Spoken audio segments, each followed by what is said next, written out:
This video guide will provide step-by-step instructions on how to successfully assemble this cabinet in your home. Before beginning assembly of this 14-inch tall by 32-inch wide by 13-inch deep cabinet, be sure to accurately measure the space where you want to install the cabinet.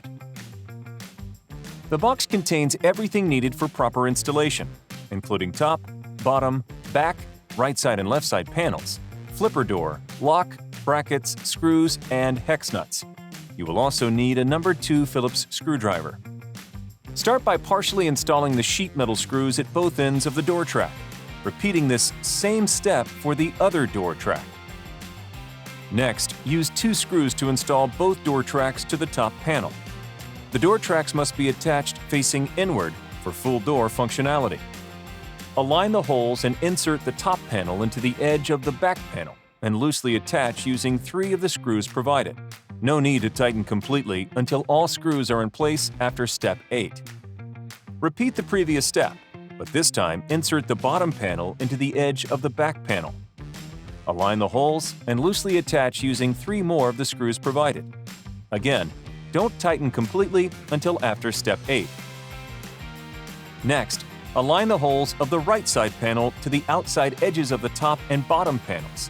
Align the holes and loosely attach using 4 of the screws provided. Do not completely tighten until all screws are in place after step 8.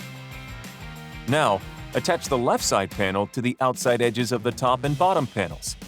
Align the holes and loosely attach using 4 of the screws provided. Remember not to tighten the screws completely until after step 8. Secure the back panel to the side panels using 4 of the screws provided and tighten all screws, including those from previous steps. Attach the lock to the flipper door by sliding the lock body into the cutout on the door and securing with the lock nut. Then install the locking latch to the lock body and secure with 1 screw. To install the flipper door, tighten the 2 rear screws installed in step 1.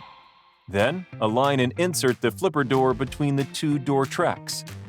Push the door fully into the cabinet, then tighten the 2 front screws from step 1. Insert the 2 mounting bracket tabs into the slots on the back panel. Align the holes and secure using the 4 screws provided. Mount the cabinet to the wall using a FastTrack rail. Simply hook the mounting brackets onto the FastTrack rail at a slight angle. Then slowly lower the cabinet until it's resting fully against the wall. Your FastTrack overhead cabinet is now ready to use. For additional storage, you can add to your cabinet by attaching accessories to the built-in channels on the cabinet's side panels. For further assistance, reach out to Rubbermaid Customer Service.